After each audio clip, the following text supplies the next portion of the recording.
Good morning, good afternoon, good evening, depending on where and when you're watching the video from. It's Dr. Katie, you're already on home. There is something for us to learn today. That's why I'm here. Today we're going to be discussing a very important topic that a lot of people tend to shy away from. They prefer not to discuss it, maybe because of the belief, norm, and some moral standing judgments that surrounds this topic. However, this topic is very important and there is need for us to discuss it today so that ignorance will not be the reason why we are suffering. Today we are going to be discussing the health benefit of sexual intercourse. We are going to be discussing sexual intercourse in marriage, sexual intercourse in women when pregnant, sexual intercourse in women when they put to bed, sexual intercourse in women when they are lactating, that is when they are breastfeeding their baby, when to return to sex after a vaginal delivery, after a cesarean section, and when to stay away from sex even in pregnancy or in the immediate post-delivery. We're going to be discussing all of that. And so this lecture is going to come in batches. We're going to have batch 1, we're going to have 2, 3, 4. I intend to get to 5 batches of this because I've actually had my lectures played out or outlined already. Today we're going to have a general overview and then we're going to talk about some basic things about sexual intercourse. So get your chair, come closer, let's learn something. Okay, sexual intercourse. Most people refer to it as sex, but truly sex is a gender-based subject. When you talk about what sex are you begin to say whether you're a male or female, and that's sex.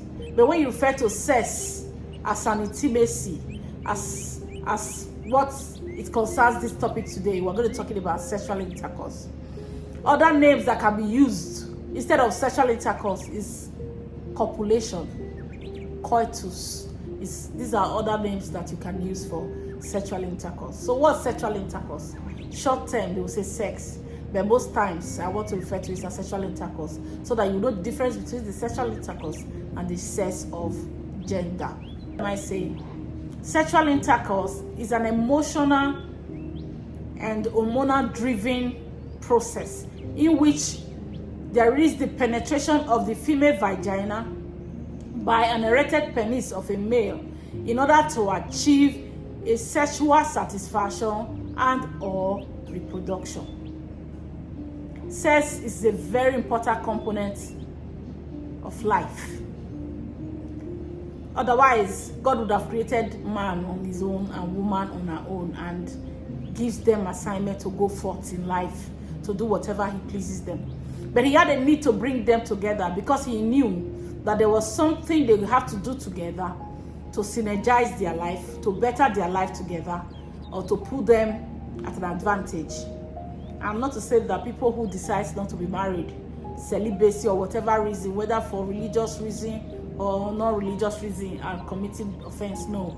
But I want you to know that God himself has ordained marriage and has ordained sexual intercourse for both man and woman in marriage.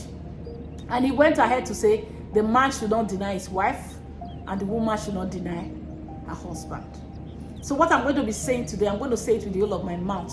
I'm going to be very confident in discussing and describing it because I know sex in itself is something that God wants for people that are married. All right? So today we're going to be discussing this very important topic that people tend to shy away from. And we're going to start with the fact that there are benefits associated with sexual intercourse. What are the benefits with sexual intercourse? 1, couples who are in healthy, continuous, or repeated sexual intercourse are often seen to be at 1, advantage of living very healthy. How are they able to live healthy? Sexual intercourse is a form of exercise. Calories are burned during sexual intercourse. So abnormal fats, excess weight is actually being corrected because it's a form of exercise. Like I said, you can lose weight having a regular routine exercise. 2, during sexual intercourse, there is a neurotransmitter, something like a neurotransmitter. They call it the good chemical or feeling good chemical. Refers to as endorphin that is released in the brain during sexual intercourse. Do you know what this endorphins that released during sexual intercourse will do? 1, it will improve the mood. 2, it will prevent depression. 3, it will remove stress. 4, it will give you good sleep. 5, it will prevent unnecessary mood swings. You know, there are some people today or this morning they are very happy, in the evening they are not, especially the perimenopausal women, because of the hormonal surges. And there are people too, they have premenstrual syndrome. When they are about to menstruate, around that menstruation period, they have mood swings and they have emotional or mood imbalance. It's actually as a result of the hormonal surges and the hormones that are released during that event. That's why they have mood swings. So, but when people are in regular, healthy sexual intercourse, they are seen to have endorphins that will help them have a stable mood and prevent these mood swings. Another point, it is said that sexual intercourse will help boost your immune system. How is it able to boost your immune system? During sexual intercourse, immunoglobulin A is released, and immunoglobulin A will help prevent colds and other related infection to such allergy and all that. That's what immunoglobulin A will do for you. And this is released during sexual intercourse. During sexual intercourse, individuals are said to have increase in blood flow. What I'm trying to say, both couples, the man and the woman that are involved in this sex, there is increase in blood flow during sexual intercourse. So the heart is well perfused during sexual intercourse. The organs and tissues are well perfused during sexual intercourse because of increase in blood flow. And this increase in blood flow will deliver both nutrients and oxygen to this organ. So anyone who has had sexual intercourse, in the immediate post-sexual intercourse, they are very lively, they are excited, they are shiny, their skin glows, they sweat, they perspire, and that makes their skin healthy. That makes them look younger. Okay, these are events that surrounds the immediate post-sexual intercourse because of increase in blood circulation during sexual intercourse. We are going to be talking, this is a general thing, we're going to be talking specifically for what men will benefit from sexual intercourse and specifically what women will benefit from sexual intercourse. Like I told you, this video is going to be in batches. So, sexual intercourse is not something you should shy about. It is said that couples who are in regular intercourse, regular healthy sexual intercourse, tend to be healthier, tend to quarrel less, tend to have stable moods. Mood swings tend to be very far from them, you know, and they have stable relationship. They tend to communicate and live well together. So what it means is that the more sexual intercourse you have as a couple, the less quarrel you have in that home. And the less sexual intercourse you have as a couple, the more troubles that you're going to have, because the mood is going to swing. This is going to happen without you knowing what is responsible for the problems that you've had and for the troubles that you've had. So what am I telling you? Regular sexual intercourse in marriage will help you build a good relationship. It will help you bond very well with your spouse. It will help you communicate freely with your spouse. It will help you understand with your spouse. You don't pick blames. The things ordinarily you would have quarreled about in marriage, or the things the other person would have done that will make you angry, when you are couples or individuals that are close in sexual relationship, in a healthy sexual relationship, you see yourself not taking it as a big deal. You forgive easily, you let go easily. And you know how that will affect your health. Like I told you in my previous video, that anything that will encourage peace of mind, anything that will help you to have good sleep, that will help you to live well, will support health. That's what sexual intercourse will do for you.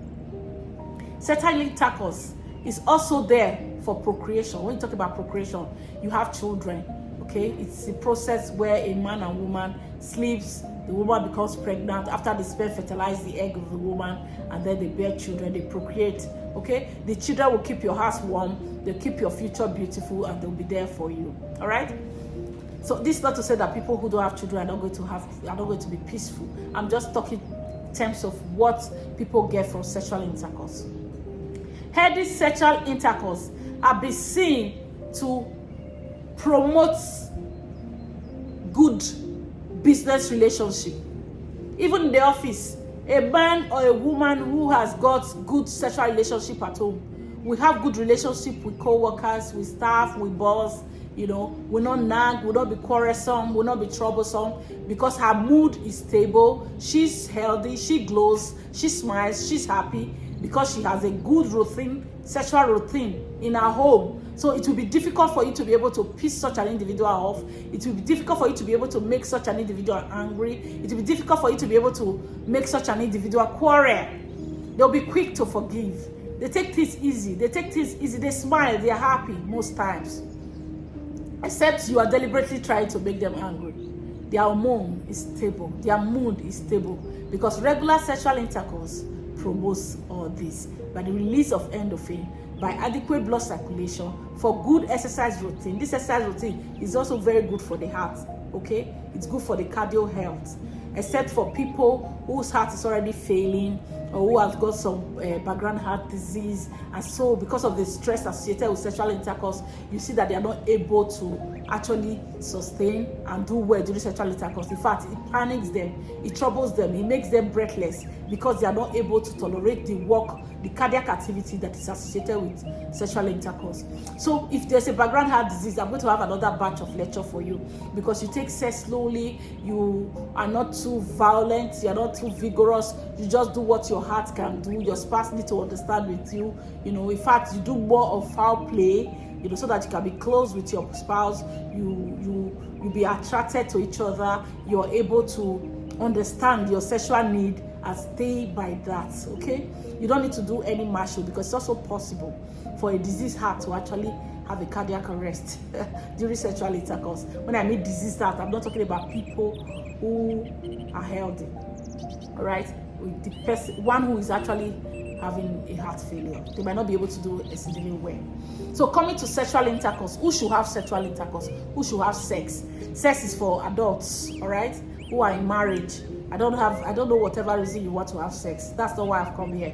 But for people who are legally accepted for sexual intercourse, who have a right by way of you have a wife or you have a husband and you have such justifications to have sexual intercourse, you should know that routine sexual intercourse is good for you, for your health, for your physical and social well-being, okay? And even for your spiritual well-being. One who is happy will be happy too in place of prayer. One who is sad will keep saying, one who is depressed, whose mood swings, when it comes to a place of prayer, I will keep nagging, God, I don't know that life is this difficult. What is this? I don't want to be a woman, or I don't want to be a man. Why is life stressful? But one who is happy because you have good endorphin, when it comes to a place of prayer, you are thankful. You thank God for all that He has done for you, for the beautiful life He has given to you, for how He has made your life, you know, successful. Because that's the kind of feeling you will have, positive mindset, because you are regular in sexual intercourse in marriage. This is what both couples will benefit. We'll talk about individual later. So there are problems, there are situations that can interfere with people having regular sexual intercourse. We are going to be discussing them one after the other, so that your belief about them should be corrected today. For example, a pregnant woman. I want you to know that sex will not cause abortion, will not cause miscarriage. Sex will not cause premature contraction or premature labor. Sexual intercourse will not cause premature rupture of membrane. It will not cause your water to break. Okay? Sex will not harm the baby, will not harm the mother, will not harm the father. But I'm going to tell you the problems that surround stress in marriage, surround sex in marriage. So we're talking about problems that surround sex in marriage. We are going to be looking at each trimester, first trimester, second trimester, and third trimester. You know, for all that I said just now that are not problems when there's sexual intercourse in marriage, I want you to know that this is when the pregnancy is all complicated. All right, complicated pregnancy. For example, a woman who has been fighting to be pregnant for 20 years, for 10 years, for 15 years, and she's eventually pregnant. You know, you can advise her not to stress that womb, not to stress that pregnancy, because you don't want to take risk. It's not that there's a given evidence that she's going to have miscarriage or abortion following sexual intercourse. You are just being cautious, because this person does not routinely get pregnant just like the other women will You know, we call such babies precious babies. So you might advise such women to stay away from sexual intercourse in the first trimester, and second trimester should not be too aggressive, and then in the third trimester they can have their way to pregnancy when the baby is well formed and it's at the age of viability. What that means is that if the baby is delivered at that time, that baby is healthy. And again, complicated pregnancy, you can advise a woman not to have sex. For example, placenta previa. When women are pregnant and their placenta, instead of being attached to the womb at the upper part of the womb, you see it's low lying, okay, either at the bottom, you know, at the lower part of the uterus, either covering the cervical holes. I don't want to use terms that you don't understand. You know, I told you the vagina is connected to the uterus. There's a cervix there, okay, that connects the uterus to the vagina. So some people's placenta, baby's placenta, will go and cover the holes, that junction that covers the vagina, partially, totally, or by the side. For such people, they are at risk of bleeding, you know, intra-pregnancy. Sometimes they spot, they bleed, you know, and they do a lot of bed rest, a lot of clinic visits to ensure that they carry baby to term, at least to age of viability, the age that when the baby is delivered, baby will be safe. Such people, they are advised not to have sexual intercourse because they can bleed, because the placenta is low lying. People who have cervical problem, there are people who have cervical incompetence. That junction between the vagina and the uterus, their own is just unnecessarily opened down. Okay, and those people are always at risk of, they have been miscarriaging, you know, they are at risk of miscarriages. A time will come that they even have to do cervical cyclage. They have to go and tie up that mat of the uterus, which is the cervix, to ensure that it will not open up and waste the baby in miscarriage or in abortion. Okay, so that the woman will be able to carry to term. So people who have complicated pregnancy, they have abnormal cervix, they have problems in their cervix or in the vagina. Such people are advised that, okay, while you are pregnant, don't have sexual intercourse. If it is not a complicated pregnancy, it is not a precious baby, and you don't have any of these problems associated with pregnancy, or you have history of previous premature births, you know, such women have been seen to deliver before time, premature rupture of membrane, or deliver baby at very small gestational age. So such women, they might be advised to not to have sexual intercourse. But when you are out of this class of persons, sexual intercourse in marriage is not prohibited. All right. So what are the problems surrounding it? In the first trimester of pregnancy, the problems that will interfere with sexual intercourse will be the hormonal swing, the symptoms, you know, the man is always lucky at this because he doesn't have any change. There's no hormone changing up in him. There is nothing affecting his physical body or emotional body or whatever. The mind is stable. All right. So this time is the woman, but he has to be in it with the woman so that he will be able to play on the mind of the wife to allow him sexual intercourse all through the gestation of marriage or gestation of pregnancy. So this lecture is for everybody, both the man and the woman, because you need the information to be able to put your wife close to you or your husband close so that these stages of pregnancy will not affect your sexual intercourse, will not affect your healthy sexual relationship. So these early warning signs, talking about pregnancy signs, early signs in pregnancy, early morning sickness, some vomit, some nausea. A lot people have different ways, and they have a lot of hormonal swings. The man will be irritating them. They are angry because there are a lot of hormonal changes in their body, which is also affecting their mood. Okay, they can begin to deny their husband sex and begin to stay away from their husbands. Let me let you know. See, don't stay away as a woman because of the way you feel, because the sex is also going to help you. It's going to help you take away those frustrations, make you see that you are not alone in whatever is happening in your body. Your husband is in it with you, that no matter what it is, he still loves you anyway, he still desires you, he still wants to be close. So don't stay away, don't lock yourself up like saying that, you know what I'm feeling, don't touch me, you caused this. No way. The more you stay away from him, the worse those things are going to be. All right, so if he comes closer, good, allow him. And the man, that is not the time to stay away from your wife because she's pouring saliva, she's sick, she's vomiting, she's having one complaint or the other, she's feeling feverish, feeling sick.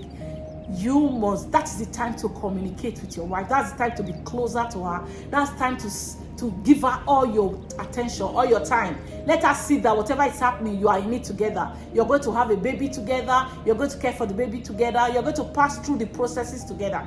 So communicate. Ask her, how are you feeling, baby? How are you feeling? Okay, what are the changes today? What are you noticing today? You feel like vomiting? Okay, vomiting is getting better. What is it now? Okay, I'm craving, picker, and all that will happen in pregnancy. You must be seen to be discussing this with your wife and establish communication. Okay, tell her how beautiful she is at that time, how attractive she is, how wonderful, how blessed you are to have her carrying your baby, trying to, going to make you a father. Tell her you're a proud father. That communication and that coming close will make her sexual, will increase her sexuality, and then she will not, those problems that will surround the sexual intercourse or that will impair healthy sexual intercourse during that gestation will be away, because now you have information, so you know how to get closer. Have you eaten? Go get something and eat. Okay, if she's nauseated, what is it that nauseates you the most? You try to put it away. I've seen men change their perfume because at that time of pregnancy she doesn't like that smell. This is the perfume that she was the one who bought it, or she likes it so much and she has been buying it, but now that she's pregnant she tells you, no, I don't like this smell. You can put it away because of your wife, because you want her to be happy. You don't want her to be nauseated. You want her to know that you are also willing to sacrifice everything in the course of carrying your baby. All right, and when she sees that interest, this problem that surrounds this sexual intercourse in first trimester of marriage, the first trimester of pregnancy, is going to be away. All right, she's going to, she's going to pass this process without remembering that she's pregnant or there are hormonal changes. Another thing you should know too, the hormones will help swings the mind.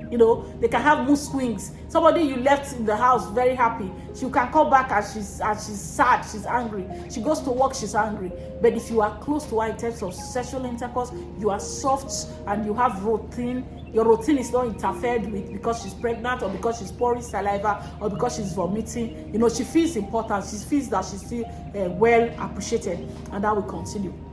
It is said that because of the hormone that's associated with pregnancy, when that morning sickness thing is off, all the hormonal changes, the breast is enlarging and all that, when the acute phase that will give the morning sickness is already tailored down, it's already, because over time she outgrows it and it will not be another thing in another phase.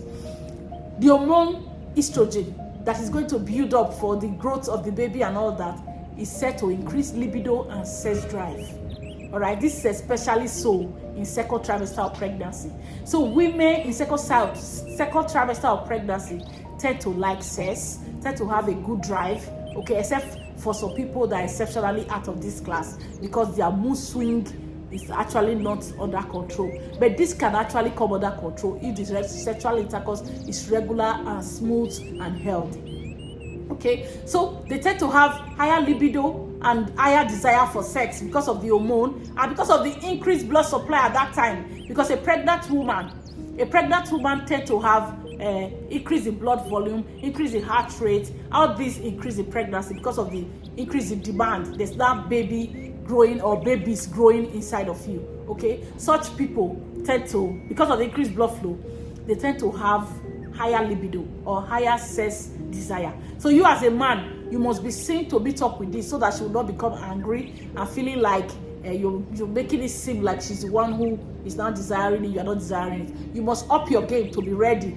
to be seen as the one who always desires it, so that she feels important. She's still a jewel. She's still there to satisfy her husband at whatever time the man desires it. So you must make it smooth. You must establish a good communication system.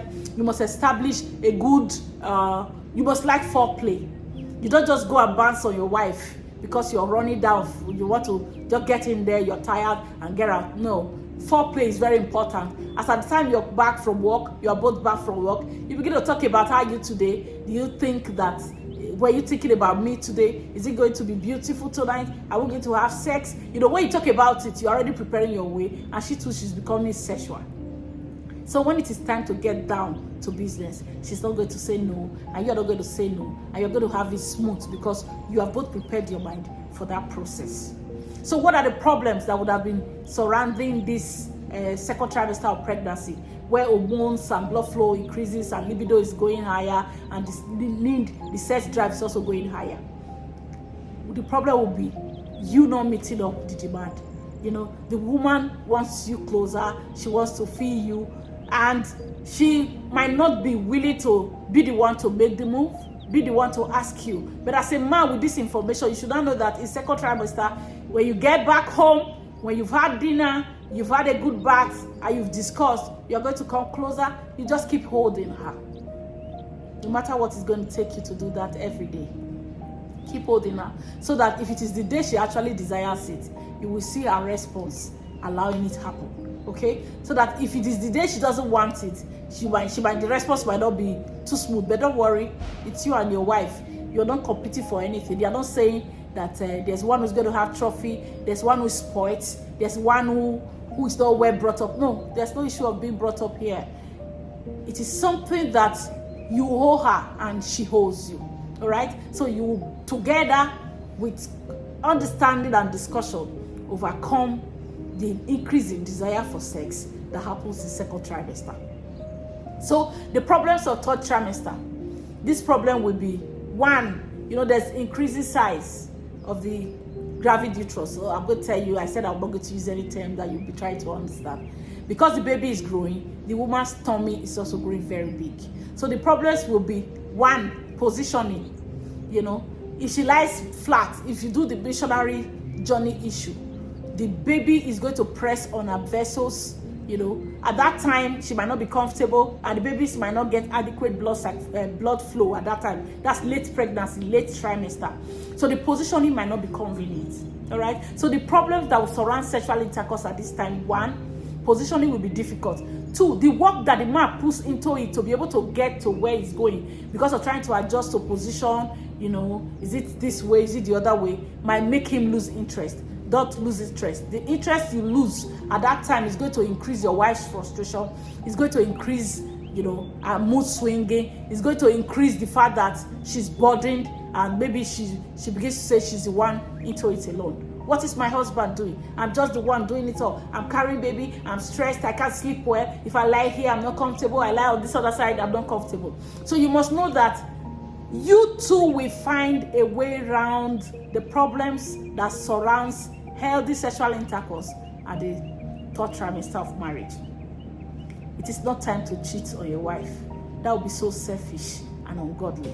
So what you have to do, you find a way around it. You must be discussing, you must be talking. The way we did it the last time, was it comfortable? She will say no, it was not comfortable. Today so it was comfortable. So that the one that she finds best comfortable will be what you would do. Options would be the missionary at late stage of third trimester. It's very discomforting for both the mother and the baby. Okay, because it will compromise the maternal-fetal circulation because of the great vessels that is being compressed by the gravid uterus. So what you have to do in that case, there are options that are suggested. Sit at the edge of the bed. She sits at the edge of the bed. That's one way to it, so that the pressure will not transmit to her. Two, she can be the one on top, so that she controls what she wants, the depth, the position, the movement, whatever it is that she wants that is comfortable, that will not elicit pain or discomfort. She can do it. So she can be the driver. She's on top, the man is down. Another thing, there's spooning. Spooning can be done. And again, side by side. They are both lying on the side. The woman is at the front, the man is at the back. Then you go from the rear. Okay? This is not the issue of trying to be decent. It's the issue of trying to find a way around what will be a problem that will affect what will temper with your mood. Do you think God is not wise to have said, therefore shall a man leave his father and mother and be cleaved to the wife, and they shall become one? Do you think he's not wise when he said, I will build for him a helpmate? You think he's not wise when he brought two together, that they will procreate and have dominion and overcome? You think he doesn't have reasons why he said you will live together and subdue the earth? Why is it not one subduing? There's power in union, in relationship. God has a reason of bringing both a man and a woman together. So exploit all. Don't leave one part because you begin to say it's shy. You are shy or shyness. There's nothing like sex being a sin in marriage. Okay? In marriage, sexual intercourse is holy. All right? And the more you know that, the better for you, because it's going to help you sort it's going to help you solve a lot of problems. A man and a woman into healthy relationship, into healthy sexual intercourse, hardly will quarrel, hardly will be in unforgiveness. Can you imagine a man or a woman who are able to achieve sexual intercourse up to about 3 or more times in a week? When will you have time to say, we have not greeted for 1 week? Or he has been on his own, I've been on my own for 2 weeks now, or for 2 months we have not greeted. It's not going to be possible, because the regular healthy routine that you have built, she will not be able to deny it. In fact, he will desire it. So as at the time he wants to deny himself of such opportunity, the body will yearn for it. Okay, and then he will want to make peace quickly. In fact, he will not be able to nurse any anger for too long. She will not be able to nurse any anger for too long. Unbelieving, unforgiveness will not happen there for too long. They are always quick to forgive. It is not in your power. Endorphin is released. It loosens you up. It does not allow you to frown and hold yourself against your spouse. It weakens you up so that you met out for love. If there's a word like that, okay? At the sight of your spouse, you just lose everything that will make you angry. You just lose everything that will make you keep malice or not to communicate. Even the secrets you thought you were going to hide, at the sight of your spouse, you just look like one who has been given drugs to confess. That is the truth when you maintain a healthy, regular sexual intercourse routine. Do you know that you don't even have the power to hold back those things? This is because the neurotransmitter endorphin that is released at each time, the effect, they call it the good chemical, like I said before, okay? It will not allow you keep the malice. It will not allow you stay very long time away from your spouse when you have already built a healthy routine. So this is what I'm telling young people in marriage. Build a regular healthy routine that will keep you healthy and keep your marriage healthy, with a very closely knitted mutual relationship, adequate communication, and forgiving relationship. You will benefit, you will enjoy it, both earthwise, spiritually, socially, and physically. All right? Your husband is not home, you begin to check on him regularly. Your wife is not home, you begin to check on her regularly, because it's another part. You see him or her as a tool, an instrument of joy, of fulfillment, of celebration. So you always seek and desire such a person. Desire your spouse, because nagging will not be there when there is a routine, regular intercourse. All right?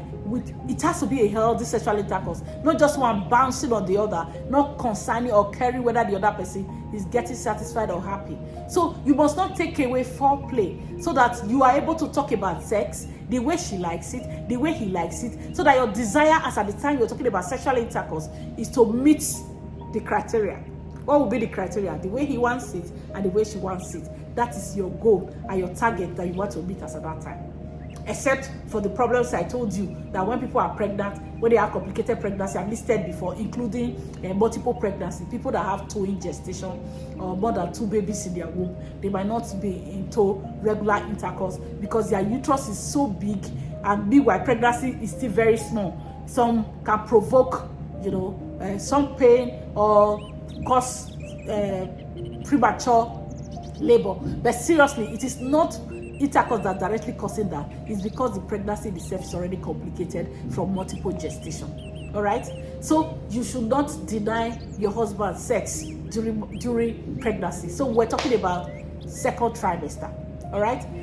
We talked about third trimester. We talked about positioning you need to achieve. So don't be discouraged. What can discourage in the pregnancy? The work done. Because for you to find a way around getting it done, the positioning, the discomfort, that the woman will complain at that time and all that, you now look like one who has done a major work to be able to achieve a sexual intercourse. And for that reason, you don't find it desirable. You don't want to go and desire it. It will be an offense, because it's not going to help the woman. There are other problems the woman is facing at that time. So if you are not closer because you felt that it was difficult for you to achieve satisfying and making her happy, and then you stay away from her, it's going to worsen her own clinical condition. It's going to worsen her state. And then you are becoming very selfish.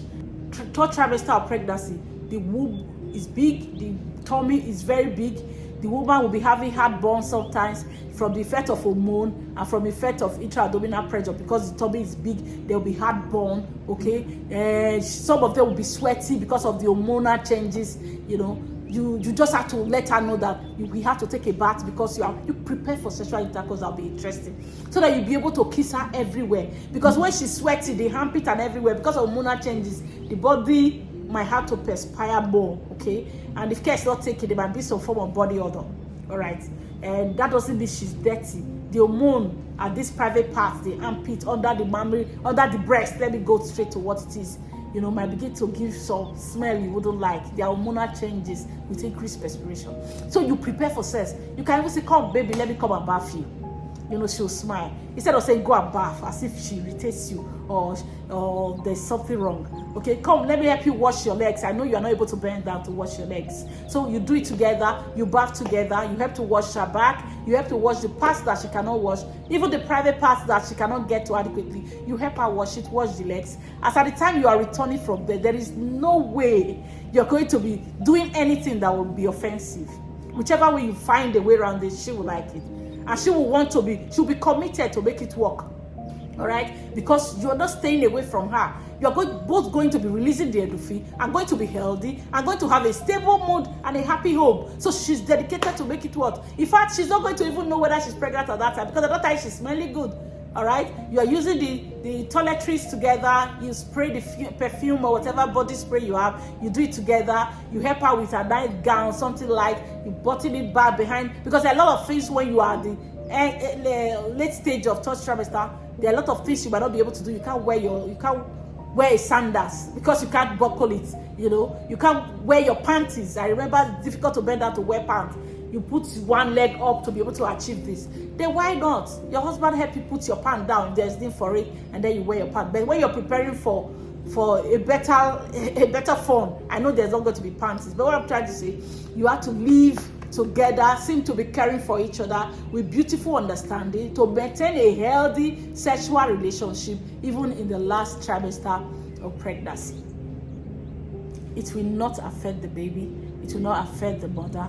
The problems surrounding it is just difficulty in positioning, labored finding access, and having to do more work to achieve the same desired goal compared to when it was first trimester. But that should not discourage you. It's your dedication, it's your sacrifice to make it all work. And at the end, both of you will have a stable mood because you desire each other and you are benefiting optimally from a healthy sexual relationship. So now, she delivers. When should a woman who have delivered vaginal delivery or cesarean section, when is she supposed to have sexual intercourse? And if she has sexual intercourse too early, what is going to be the problem? Or why is she advised not to start early? Or if there's a given time, why is she advised a given time? So we're going to be talking. So during delivery, some women will deliver via vaginal and some will deliver via cesarean section, depending on the obstetric history or the situation that surrounded the pregnancy as at the time of delivery. It does not make any of them a less woman, okay? It's either a vaginal birth or a cesarean birth. They are both women, and they've both carried pregnancy to term, and they have both delivered babies, and they both should be cared for, and they both should take precautionary measures. We are going to be talking about it. As at the time a woman has delivered, the placenta is separated from the uterus of a woman, of the mother. That place that placenta was separated from is a raw area. All right, raw area. Some people will have episiotomy. That's as at the time they are delivering that baby, especially for private graft, the people who delivered for the first time. They might have to add a surgical incision, surgical pathway, that they have to open up the vagina a little by making a surgical tear, okay, so that the place can size the head of the baby. For people who had that, and after delivering the baby, they would not have to suture that place. For people who have episiotomy, that's surgical addition, okay, and some will not have. But irrespective of whether there's episiotomy or not, during a vaginal delivery, if you have seen one, it's a traumatic one. The place will not remain the same. It's a raw area of bruised surfaces with pain, okay? And in the first 2-3 days, you will see it swollen. Inflammatory process will be going there. You know, I was tempted to mirror it when I felt it. After a vaginal delivery, I felt it, and I was wondering what I was feeling. Okay, it will be dermatous. I mirrored it to see what exactly it was or what it looks like. So these are the things that will happen peri-delivery. Even if the woman did not have a vaginal delivery, surgical incision, cutting through the skin, then the subcutaneous tissue and all the layers of muscle to get to the uterus, cut through the uterus, to deliver the baby, is another painful event. We are going to be saying a lot of things. Before we get to that vaginal delivery, let's talk about cesarean section. For that cesarean section, people will say, as far as she did deliver from the vagina, she can have sex anytime. It is not true. You did not deliver through the vagina, but you are seeing lochia. Okay, let me not talk about medical terms you will not understand. You are seeing blood. The blood will still come out. Okay, you will see blood that will come over 6 weeks. It will become light pink. From light pink, it will become brown, dirty brown. Before it will not clear, become that creamy vaginal normal discharge that God has made to be there. It's not copious. It's not something plenty. Just that it's wet. Okay, before it will not get to that one. So a woman who has cesarean section should also take precautionary measures for the following reason. 1, the placenta has been separated from the uterus. That area is bare. So the penis is not sterile.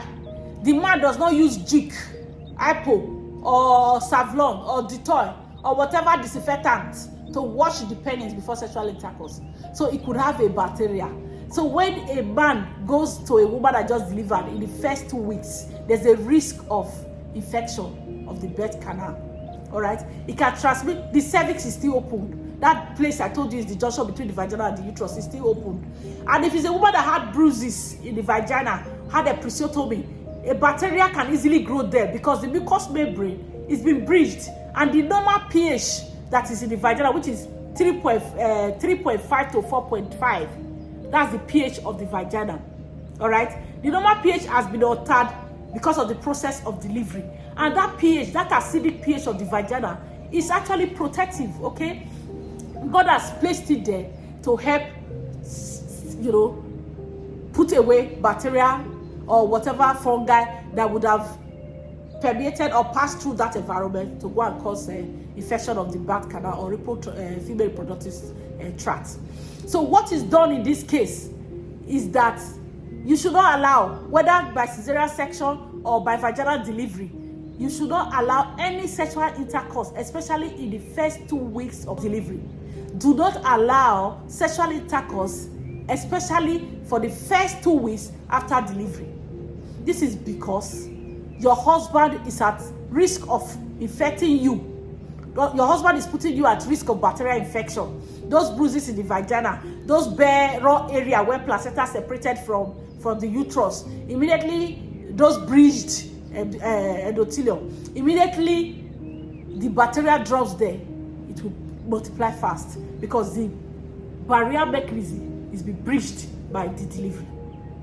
So you must not allow sexual intercourse in the first 2 weeks. When should a woman have sexual intercourse? After delivery. There are several factors. After I talk about this timing, we're going to talk about that factor. 1, a woman is not supposed to have sexual intercourse in the first 2 weeks because of the risk of infection. It is said that between 4 to 6 weeks, okay, that is the least time a woman can have sexual intercourse. This is because that uterus, what they call uterine involution, the uterus will begin to return to pre-pregnancy state at the 6th week. All right, and those raw area is beginning to heal. If you have episiotomy, if you have bruises, it's beginning to heal. The surgical wound incision at the 6th week is beginning to heal, but there must still be some residual pain or tenderness when you press it. Okay, and the bleeding or the bivaginal discharge that has cleared from pink to light pink, to brown, dirty brown, and then clear, creamy color, will take that 6 weeks for it to happen. So within 4 to 6 weeks is the least time that this can happen. But the best time advocated is at the 8 weeks. Okay, that a woman can return to sexual intercourse after delivery at the 8 weeks. And there are several factors that will allow this to happen. So I'm going to give you the info. First, It is also dependent on the woman's visit, because post-delivery, they will give you appointment, you will come at the 6 weeks, depending on the circumstances that was surrounding delivery. Sometimes people will go before at the 2 weeks if they have sutures to remove, if it's cesarean section, they have the wound to dress, and all that, they will go earlier. But if it's vaginal delivery, you might go a bit later. They just go for examination, ask you questions, how you are faring, are you still bleeding, are you feeling pain, and all that. So your doctor should be able to examine and tell you that your wound has healed, cesarean section has healed, your episiotomy has healed, you don't have any problems, you're not bleeding, and then when you get back at 4 to 6 weeks or thereabouts, or between 6 and 8 weeks, you can resume sexual intercourse. What are the other factors that can happen there? The other factors that can happen at the immediate post-delivery is that, one, the estrogen, the hormone that was much during pregnancy, it has dropped. Because this hormone, estrogen, has dropped, prolactin is not very elevated. The prolactin is the hormone that will support the woman to lactate so that she can breastfeed her baby.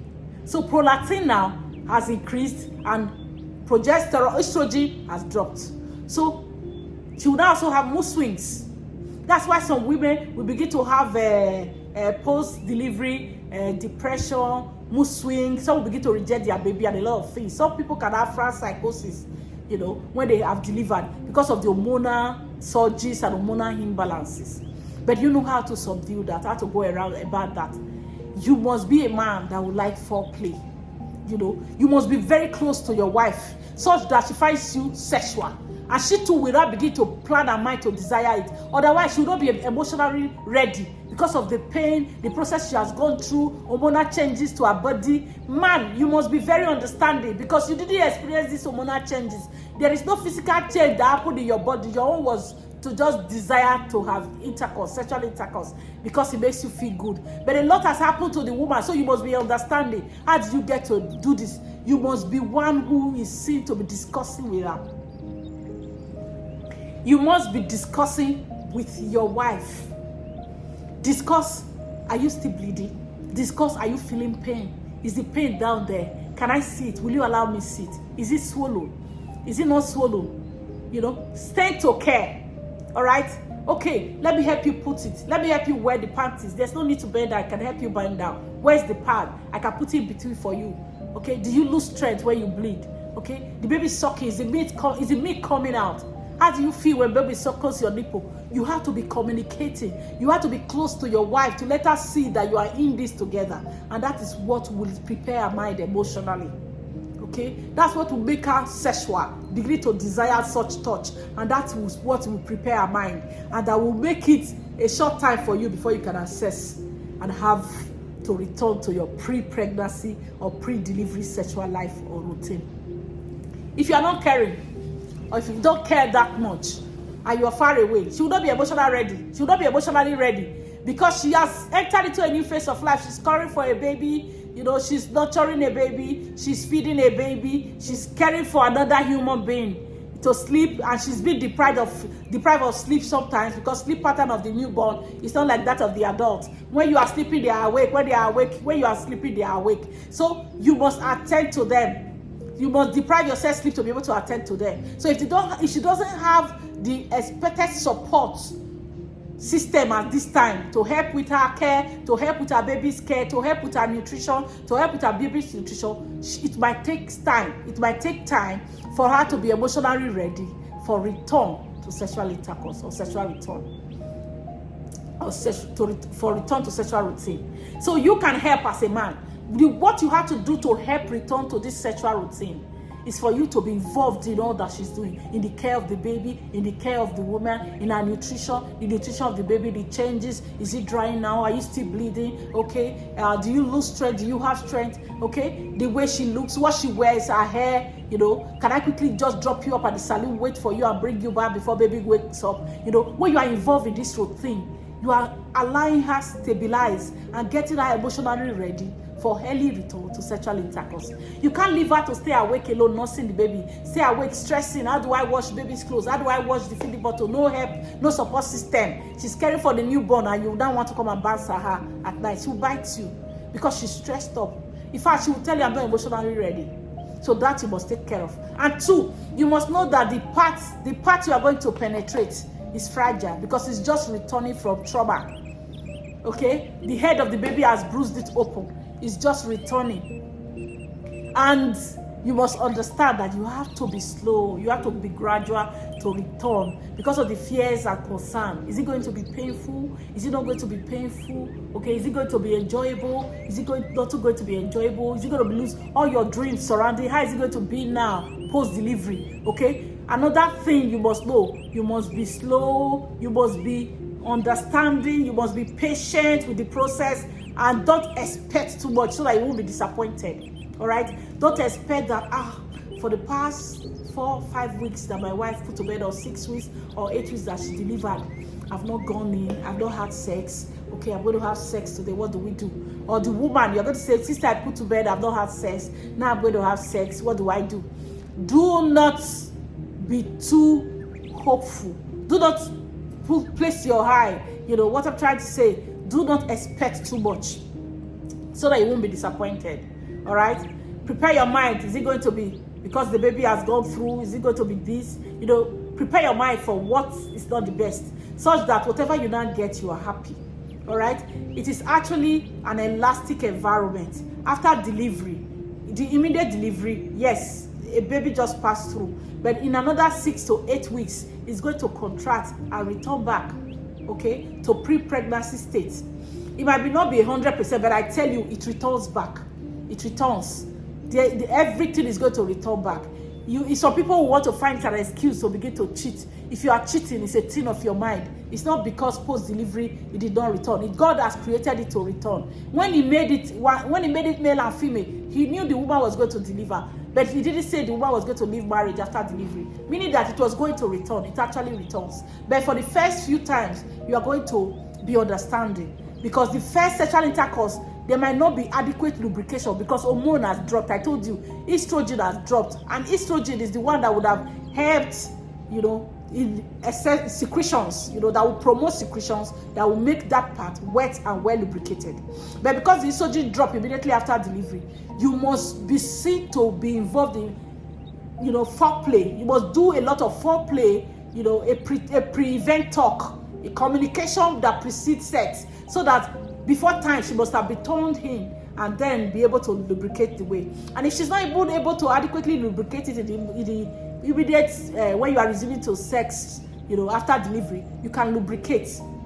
You can use some lubricant, KY jelly, and some other things that you will use that is healthy for her too, that will get her infected, you know, to make it easy and painless. It's a process. It will happen because of hormonal changes. Don't be selfish because you are not the one being exposed to the hormone. You should know that you are both the parents of the newborn. Her sacrifice is that she carried the baby. The hormonal changes happen to her own body, and she's the one having to go through the different processes.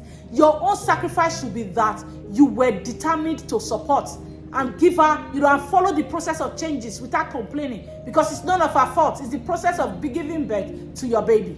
All right, so in the immediate post-op, you'll be slow, you'll be understanding, you will not be too in a hurry. Don't expect too much, and be involved in foreplay, because you might not actually get adequate lubrication from hormonal drop. Okay, at the end, be slow, because it might be painful, it might not be painful, depending on what has happened in the process in the birth canal. All right, so when you are slow, and you will see what's a response, so you might see that it is time to fire on, or it's time to be more gradual because of what has happened. But most time, it is advocated that if there is so much that has happened in the birth canal, if there's a cesarean section wound that is still painful and all that, it is preferable for the woman to be on top, because she will control the depth, she will control the actions, she will control the movement. Anything that cause her pain, she will not move in that direction. Okay, any position or any move that seems to be unfriendly, she will just desist from it, and she takes what is good for her and accepts or allow what is convenient and comfortable. Otherwise, sex becomes boring if you don't take all these processes into consideration. And when it's boring, it's going to worsen things. because you're not going to have the benefits that's attached to sex that will help the mood of a nursing mother, that will help the mood of the father too, so that you will not complain that you didn't sleep well at night. You know, the mood is helping you feel good, even in the midst of stress, you're getting better, all right? So you must all plan and discuss together. Hope you've gotten the fact that sex within 2 weeks after delivery is not advisable. American societies of obstetricians and gynecologists have advised that sexual intercourse should not happen in the first 2 weeks of delivery because of the risk of infection in the birth canal, in the reproductive tract. It is also advisable that if you want to start something at all, it should be at the 4 to 6 weeks, all right? Because you have to allow the uterine involution, which will be optimal at the 6th week, all right? So you have to get to that time, and at best 8 weeks. And then you must also know that outside this timing, there is the preparedness of the mind, the psychology of a woman willing to get that or to get down to sex again, depending on the surrounding circumstances of raising a newborn and the challenges of being a new mother. All right, what are these challenges? She will begin to have, the breast is engorged. It can be painful for a new mother. The breast is engorged because of hormonal changes to encourage lactation, breastfeeding. The breast can be painful. You know, she's secreting milk, it can stain her clothes, and she'll just be irritated. My clothes is soaked because you can't lock it up, you know, especially when it's full. And that might smell if you don't take adequate care of yourself and your skin, adequate baths and good hygiene, best body spray. You know, you can smell, that can smell. Even the other side, because of the blood that has progressed over time, if you are not clean, it can smell, your parties can smell. You know, you need to put in extra time to be clean. And then, so doing, you have time for your baby.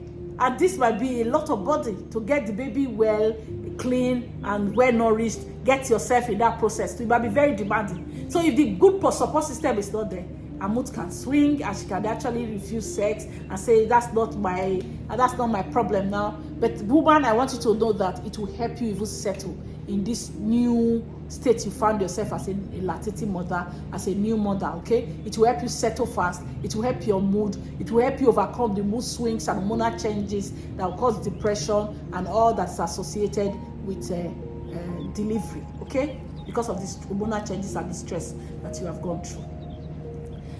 Now you are resuming sexual intercourse. Okay, let's say 6 weeks or 8 weeks. It doesn't matter whether it's CS or vaginal delivery, it's the same timing, because the bare place where placenta secreted from the uterus is for everybody, even if the vagina was not bruised. In fact, you also have a wound that can be infected. All right, even finger is not advisable. It is true that maybe if you don't have sexual intercourse, you might begin to say, okay, why not finger? Fingering, the hand is not sterile, it's very dirty. It can transfer bacteria there. Okay, and if it transfers bacteria there, it will be very easy to grow. Like I told you, the pH is not there. The pH has been altered. You know, the epithelium, the endothelium, the mucous membrane that lines the place that's supposed to also protect has been breached or bruised. Okay, so it will encourage growth of bacteria easily, and then cause infection and complications that will cause even puerperal sepsis. Okay, that's sepsis that will happen in the immediate post-op. Please don't do it. All right. And if you are so crazy, wash your fingers. Go and wash your hands with Dettol, and ensure that you have trimmed the fingers. Nothing is going to introduce bacteria to your wife. If you are so crazy and you think that you are not going to wait, and you don't want to be unfaithful, which the God himself doesn't want you to do, then you see how you talk your wife to understand. Then ensure that your hands are washed, and it must not be too early, not be earlier than 2 weeks of delivery, so that you don't put your wife at risk. And then by so doing, putting your own self at risk, because you are the one that's going to be taking care of the baby alone when the wife is now admitted for sepsis, all right, or for infection, or for any reason. When she's now, in fact, it's going to now prolong. When there is sepsis, at the 8th week, you are not going to even have access again, because she's very sick. In fact, it might take you up to 3 months, 4 months, because you were not able to wait. So just try to understand with your spouse and get through this process together and return to the normal sex life. So what are the things you must know when you have delivered and you have returned to sexual intercourse? Family planning is a very important part of that discussion, because some people can get pregnant even while they are breastfeeding. And the American Society of Obstetrics and Gynecology has advised that it is not good for a woman to get pregnant in the immediate post-delivery up to 6 months after delivery. And do you know some people can actually get pregnant? That time that they just finish bleeding from the delivery, they will not menstruate again before they have another baby. So when you are planning resumption to sexual intercourse post-delivery, you must have a plan for family planning. All right, you must discuss with your doctor so that they get you covered. I know that some people, when lactating, when breastfeeding their babies, they are not fertile. It protects them. It's like a way to protect you from being pregnant. But you know the problem. The problem is that until you try one, you will not know which class you belong to. For example, I'm trying to say that for a primigravida, for a woman that is delivering the first time, until you have breastfed a baby and had regular routine sexual intercourse and never got pregnant until you win that baby and had another pregnancy, you'll not be able to tell whether you will be among the class of women that is going to get pregnant in the immediate post-delivery when you have unprotected sexual intercourse. I want to let you know about problems that I've seen to have happened when women get pregnant too early in the immediate post-delivery because they didn't plan family planning. They didn't add family planning to their plan when they were resuming to sexual intercourse. The woman will be so exhausted. She'll be sad. You have not recovered from these problems or the burden, the work associated with delivering a baby, whether through cesarean section or through vaginal delivery.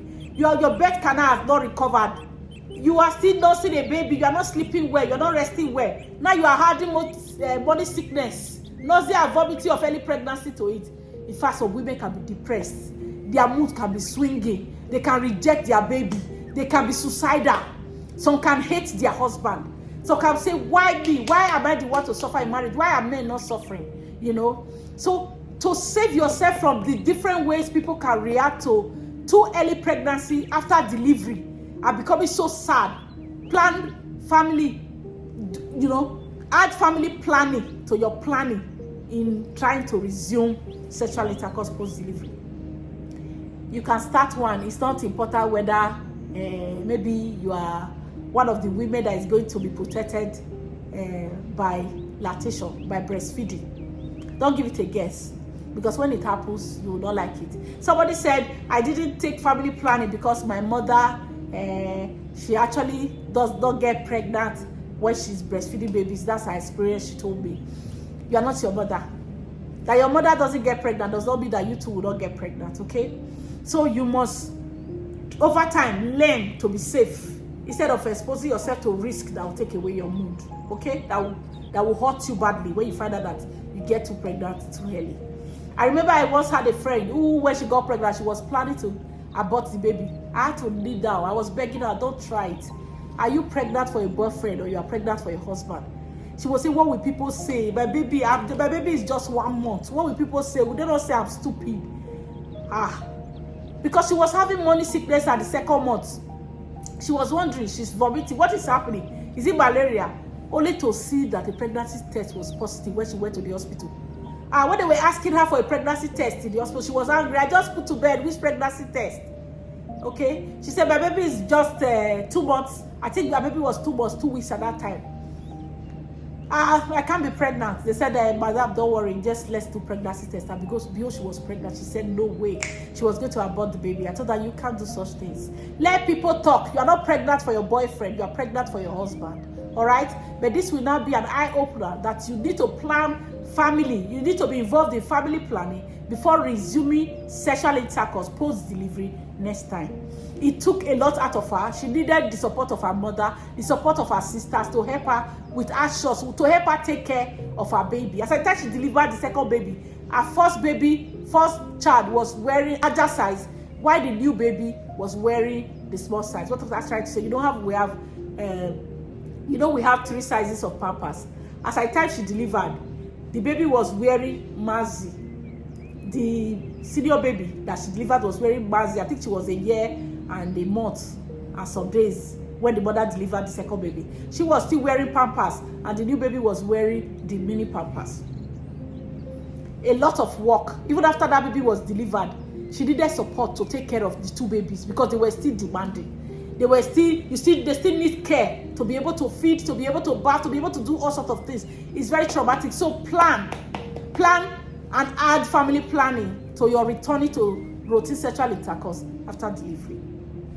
Another thing you should know, I told you about the pH of the vagina, which is between 3.5 to 4.5. It's acidic, which is that it helps protect the bacteria, the fungi from this lower part of the birth canal to the upper part of the reproductive tract. All right. So the sperm of a man is alkaline. So when it is deposited in the vagina, it alters the pH. Okay, so regular sexual intercourse will actually alter that pH. So as a woman, you must be clean, because you might not have adequate acidic protection in that environment because of routine neutralization by the alkaline sperm. Okay, you just have to be clean. So what do you take? What does it take for you to be clean, to be able to overcome the hazard of exposing a vagina whose acidity has been tampered with and brought to neutrality? Don't repeat pants. Don't wear pants for too long. All right. If you go out, you're wearing a pant, when you return, pull it and wear a free skirt. Nobody's going to look under whether you have worn pants or not. Okay. Immediately you return from outside, remove your pants. And don't use sick pants, use cotton that is able to absorb moisture, so that you don't encourage bacterial growth. Because as a woman, the Lord has made, God created you in such a way that that place is never too dry. It's moist. It has moist. There's normal secretions, not like discharge now. It's not purulent. It's not something that's excessive. It just keeps it wet. And there's a normal vaginal flora, normal vaginal, I don't want to call it smell, it's scent. If you put your hand in a clean vagina, it is not odorless, or it's not smellless, if there's a word like that. What I'm trying to say is that you will know that it's coming from a vagina. It might not be offensive, okay? It might not be foul smelling, but you must perceive something that is the natural fume of the vaginal environment, okay? So because it's always wet, it's not a place that's meant to be dried, you need a cotton pant, not a silk pant. Silk pants are most beautiful. I agree with you. Silk pants are very beautiful. And if you don't know, you are tempted to always look for them, flowery and all that. Please, it is healthier to wear cotton pants that can absorb. And when you return home, always take off your pants and wear your clothes, whether it's a gown or it's a skirt. As a woman now, it's not the same with people who are not sexually active or who are not in routine sexual intercourse, because their acidity protects them from bacterial upgrowth and ascending of the bacteria and fungi. But I'm talking about a woman who is married, having routine sexual intercourse, having acidic medium being diluted or being neutralized by the alkaline of the sperm. Okay, so keep clean, prevent bacterial infection, and do not dope. What am I trying to say? Don't be that woman trying to be clean. You have to put your hand straight into your vagina to wash it. You don't wash your vagina. You only wash your vulva. Okay? I'm going to let you know. The inside is the vagina. The vulva area is this open part that is open to the outside. All right? That is where you wash. You don't wash vagina. When you wash vagina, you are, for people who are good at pushing hand, because they think they want to be clean, you are interfering with the acidic environment that is supposed to be protective, and therefore putting yourself at risk of infection at the reproductive tract, at the female reproductive tract. So you must plan all that, you must know all that as you resume sexual intercourse post-delivery. So I will talk about this part of sexual intercourse. We are going to be looking at men sexual intercourse. So for a man, routine sexual intercourse, they will benefit all that women are benefiting. I've talked about the things they will have together. A man who is having routine sexual intercourse will have better mood. We have also talked about all that. The prostate health is better with routine sexual intercourse. All right. See, most times when people hear this, they are excited. I don't want prostate problem. I don't want benign prostatic hyperplasia. I don't want prostate cancer. And you just begin to jump on anything that is wearing skirts. That is going to put you at risk of sexually transmitted disease. It's going to put you at risk of all the infection, the sexually transmitted I told you about, okay? And it's going to put you at risk of the BPH in itself, or even the cancer in itself. So what am I trying to say?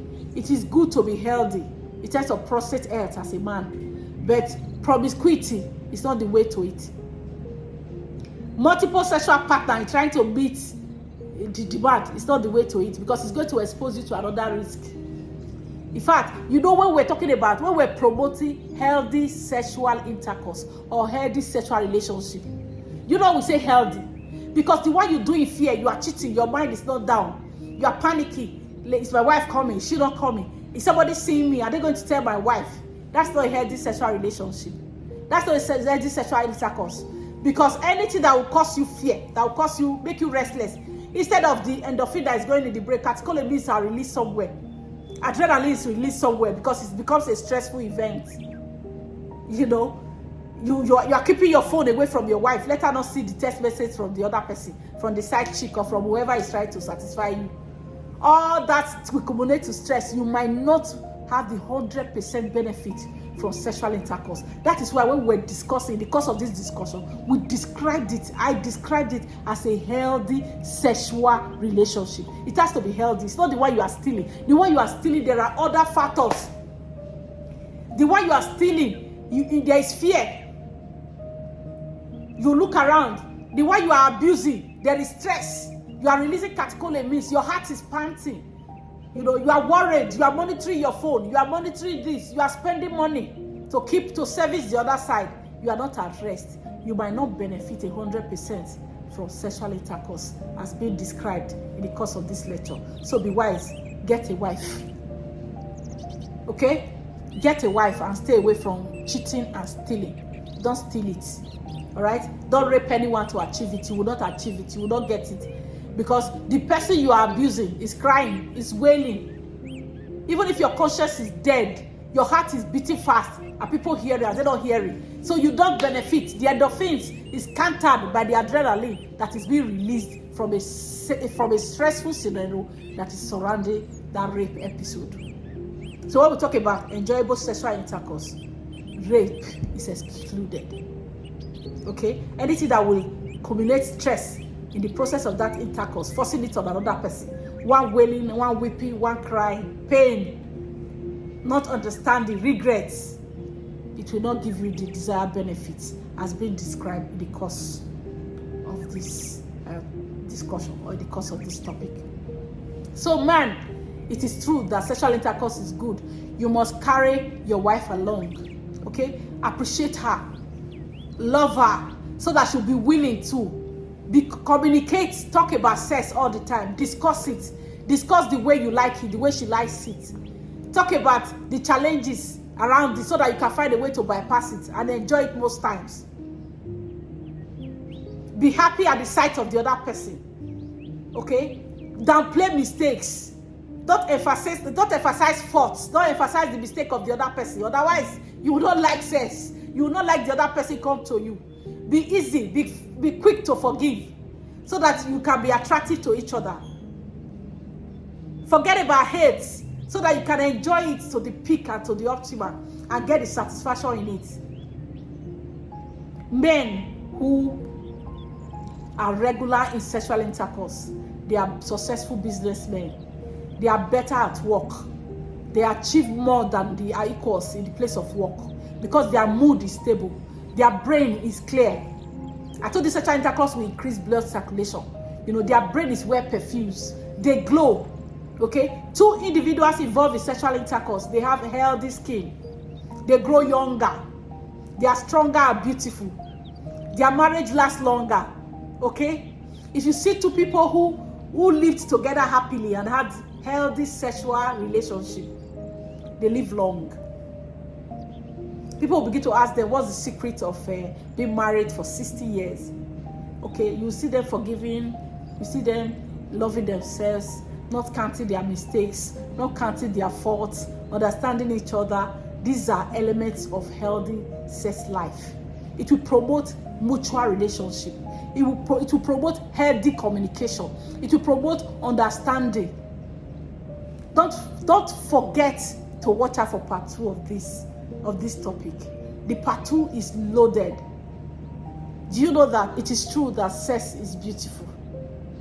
When will one have to regulate sex? Like if I tell you that if you are able to make love alternate days, go ahead, there's no problem.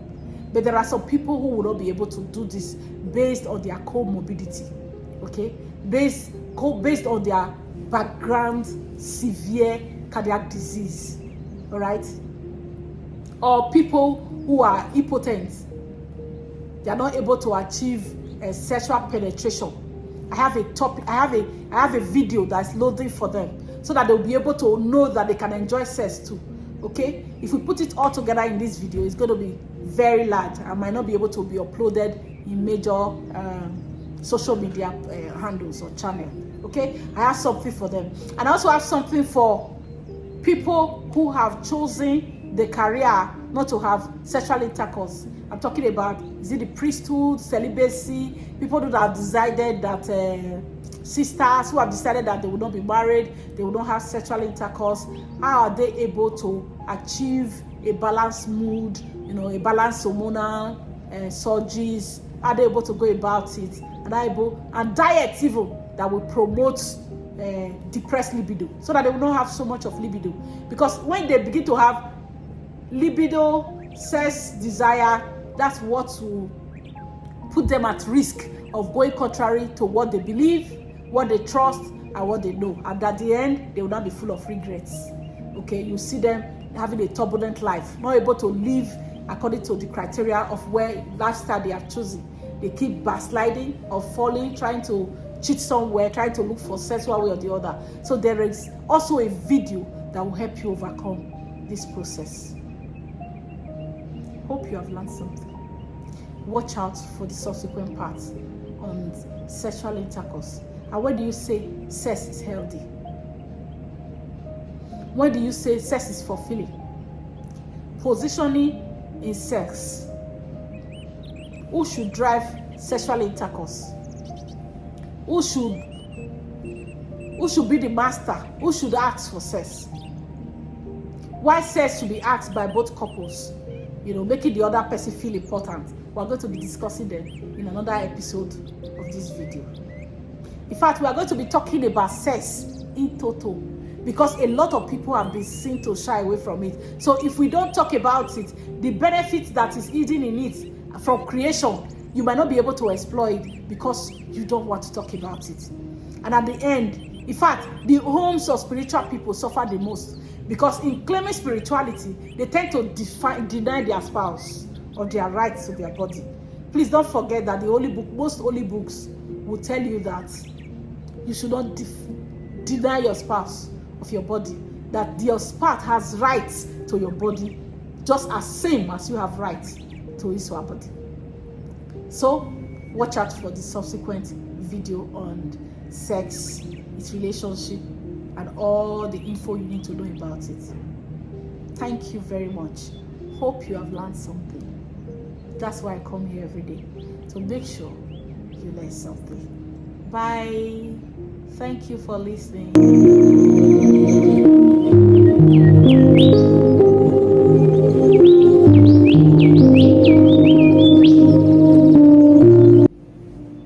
Hello, welcome to second batch of our discussion on sexual intercourse in marriage and how to achieve a healthy sexual intercourse, the benefits of sexual intercourse, when should a woman or a man have sex in first, second, and third trimesters, and when to resume sex after a cesarean section or a vaginal delivery, and the situations that can interfere with healthy sexual relationship. Today, we'll be talking about erectile dysfunction in this batch. Erectile dysfunction. What's erectile dysfunction? Erectile dysfunction is the inability of a man to achieve a penile erection, to be able to penetrate a vagina for successful sexual intercourse, either in some of the times, most of the times, or all the times, or the inability to sustain erection to be able to complete a sexual intercourse. So what am I trying to say in erectile dysfunction? I'm saying that some people will have erectile dysfunction sometimes, and the other time they are able to have successful sexual intercourse. Some will have it most times, and fewer times they will be able to achieve sexual intercourse. While some will have it all the time, they are not able to achieve erection at all. for sexual intercourse.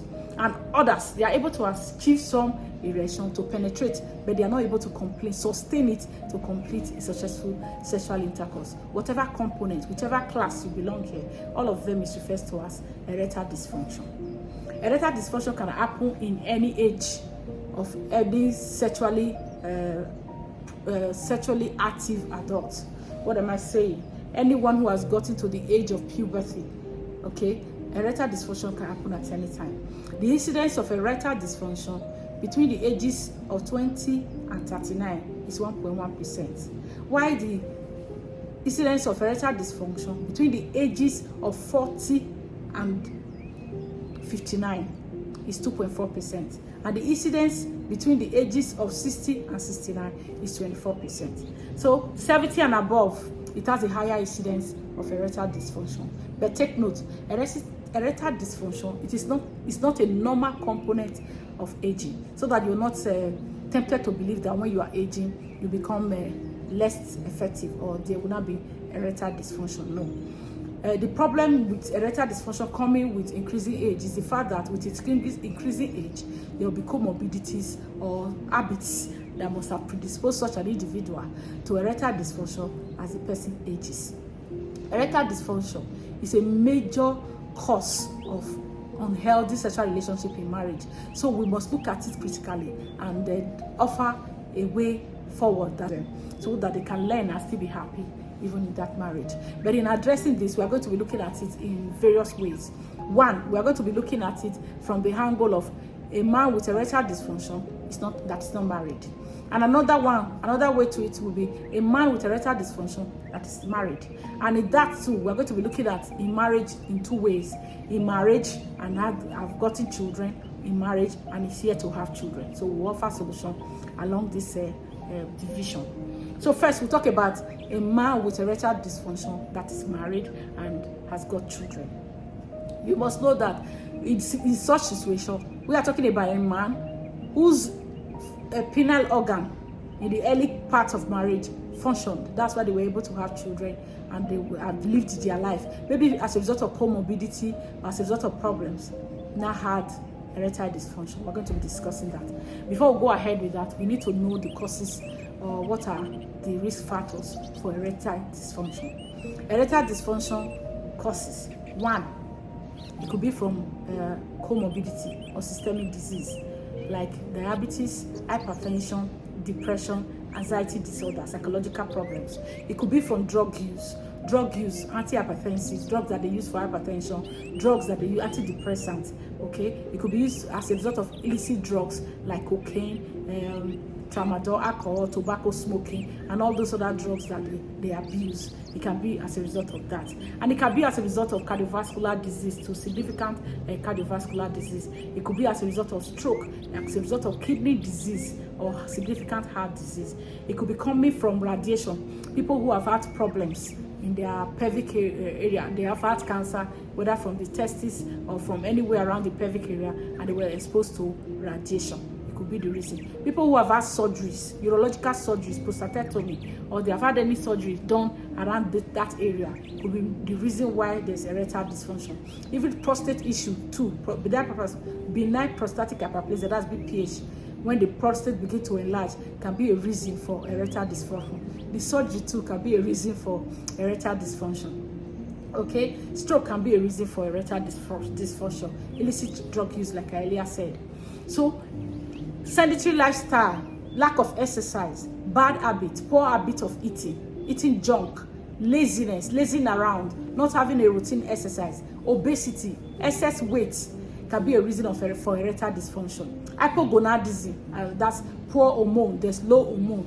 There is a problem with secretion of testosterone, the male hormone. Okay, that could be a reason for erectile dysfunction. Hyperthyroidism could be a reason for erectile dysfunction. Systemic disease, and because of this numerous risk factor and causes of erectile dysfunction, that is why you must be seen to seek medical help when you have such problems.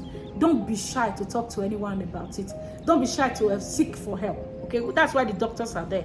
You might just be lucky that what was responsible for your erectile dysfunction was something that would have been treated or cured in a short time. It is not all erectile dysfunction that will persist. Okay, there are options of care and drugs that will help erectile dysfunction. So we are going to be addressing this erectile dysfunction in various pathways, like I already said. So now we're going to be talking about erectile dysfunction in a man that is married and they've had children. So meaning that you were one time able to achieve erection for sexual satisfaction and reproduction. For such individual, first you must talk to a doctor so that they should be able to evaluate you and assess you what exactly is the cause of your problem, and then guide you through medical help. It is also, as it can also be a problem of bad habits. You are drinking alcohol, excessive consumption of alcohol, so you are smoking tobacco, unhealthy lifestyle, you are abusing drugs, okay? You are adding too much weight, you don't have exercise routine, you're having a sedentary lifestyle. This could be a reason for your erectile dysfunction. So you must be evaluated so that help can be given you and you sort it out. And something you must know, it could be as a result of maybe there's one comorbidity you are managing. You are treating hypertension, you are controlling hypertension, or you are controlling diabetes, or someone who has gotten a stroke or cardiac disease, whatever it is. You must consult the doctor to be able to know what exactly is the cause of your erectile dysfunction. So let's now know, in the process of evaluating your erectile dysfunction, your wife must always be by your side, and you must always communicate, because the more you tend to hide anything from your wife, the more exhausted you will be. You'll be traumatized. You'll feel less of a man, as if you are not able to do what you have to do as a man. You must be seen to be communicating the causes and the problems that are associated with it with your wife. Okay, you must be able to be hopeful so that you don't have any cause to be scared should I tell her, because anything that you further hide or you further try to keep away from her will further put you under stress, and that will not help you recover anything. Further put you under, cause you depression, and depression on its own, stress on its own, they are risk factor for erectile dysfunction. So you must have an open mind towards it. It's not a big deal. You even have children.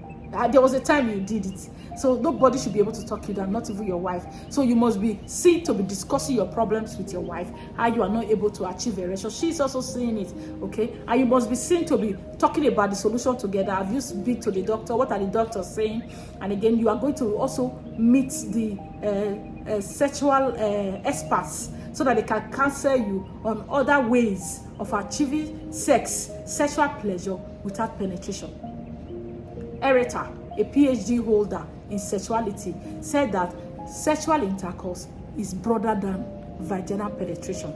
All right, so there are other things they refer to as stuffing, meaning that sex can be achieved without a penetration. All that you need to evaluate and get to research and know other options for you to enjoy sexual intercourse, okay, to enjoy sex life or a healthy sex relationship.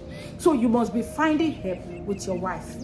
And when this is done, your mind it's going to account for about 50% of solution of your problem. Because if you don't accept it and be ready to find a way forward with your spouse, with your wife, you are going to be most times depressed. You are going to be most times feel less of a man. You can't kill yourself. And you should not look at it from that angle. It's not your fault. People suffer one medical condition or the other.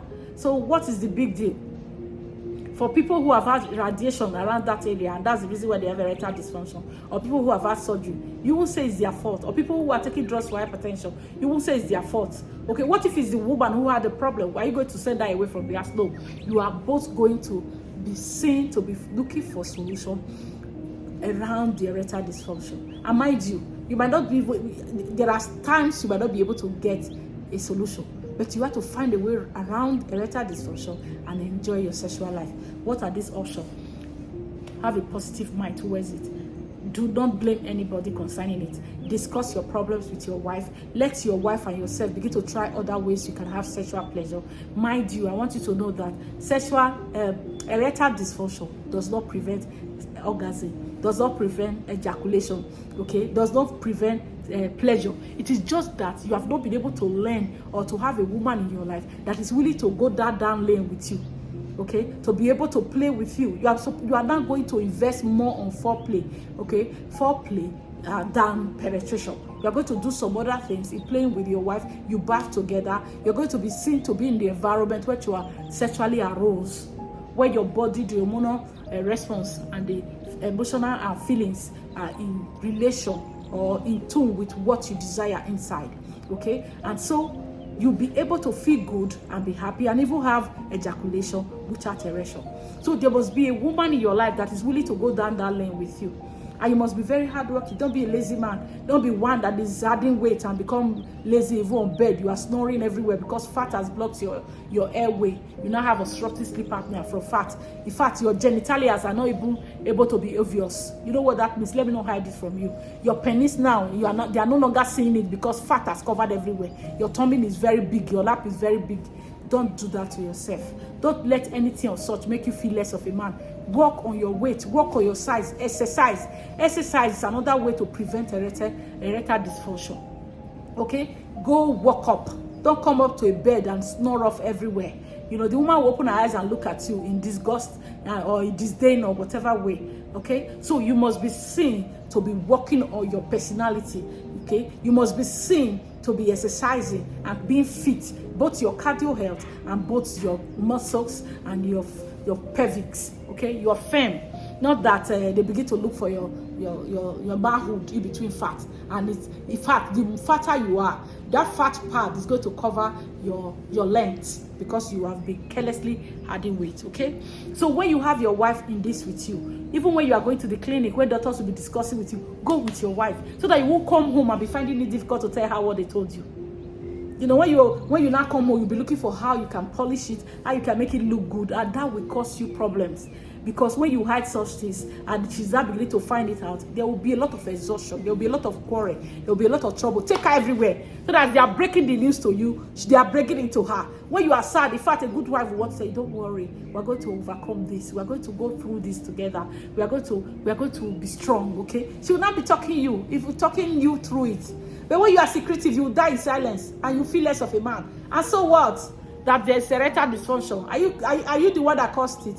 Is that you're not going to kill yourself? You're not less of a man. You just work hard. You are still able to take care of your responsibility. Let it not be that a woman will tell you what is it that I'm enjoying in this marriage. I'm the one taking care of myself. I'm the one paying school fees. I'm the one paying house rent. And when it's night again, I'm still sleeping with a woman instead of sleeping with a man. Don't allow a woman put you through such stress. It's very traumatic. I have seen a man told us in one of the clinics, while I was still a young doctor.